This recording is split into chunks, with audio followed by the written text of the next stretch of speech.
Resulta posar en valor la responsabilitat pública i el bon treball dels electes d'aquest consistori. La confiança ciutadana obtinguda ens demana treballar amb rigor, assolint nous reptes que comporten noves responsabilitats.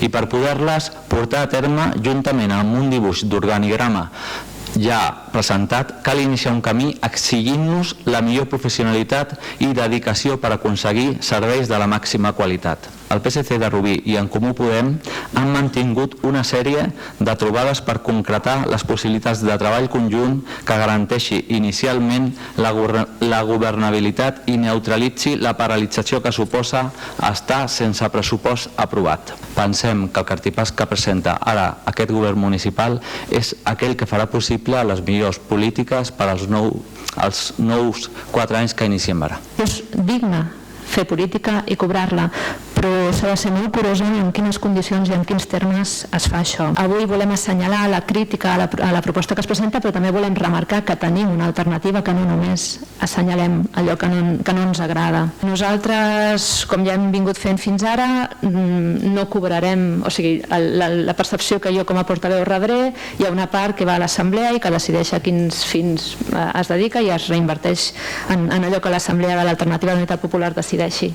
Amb tantes figures d'assessors, de cares de lliure designació i altres escollits a dit, tant en administracions públiques com també en empreses públiques, que Déu-n'hi-do també, doncs em sembla que és normal que una gran part de la ciutadania vegi amb descrèdit l'activitat política. Entenem que això hauria d'estar regulat per llei, les retribucions exactes amb una fórmula que contempli el nombre d'habitants i el pressupost del municipi, per evitar que cada ple municipal, que és el que passa, de cada municipi faci el que vulgui. Des de Vents per Rubí, lògicament per coherència, no podem validar aquesta proposta i votarem en contra. Estas últimas semanas ha habido quien se ha empeñado en decir que lo que pretendía la oposición era paralizar la ciudad.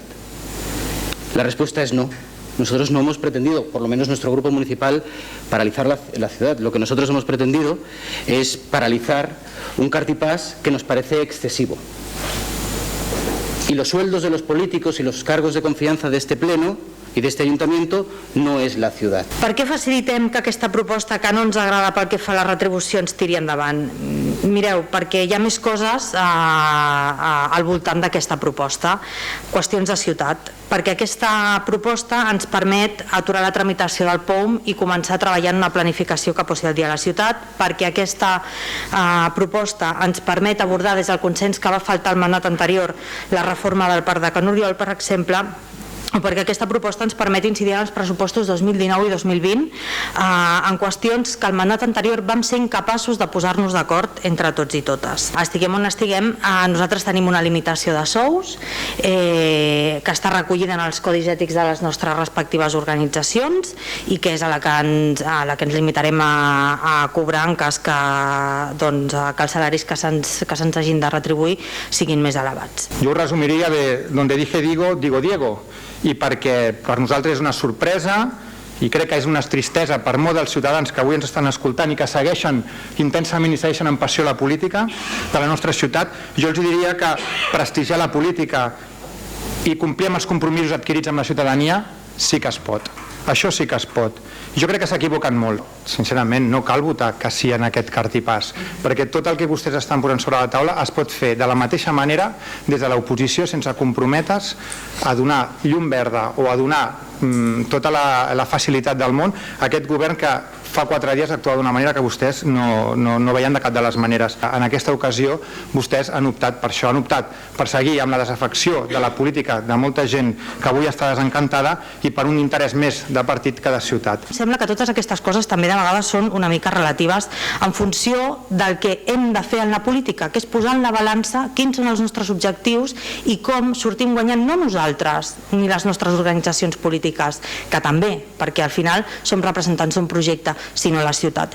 I per tant és en aquesta balança en la qual a nosaltres ens ha passat més fer aquest vot positiu, aconseguir que s'encallin d'entrada aquests temes i poder tenir una situació de diàleg i de consens per continuar parlant-ne i d'altres. I repeteixo, no exclusivament amb el Partit dels Socialistes de Catalunya, sinó amb el conjunt de l'oposició, que crec que és com s'han de fer les coses, com s'havien d'haver fet el mandat anterior i com s'han de fer aquest mandat.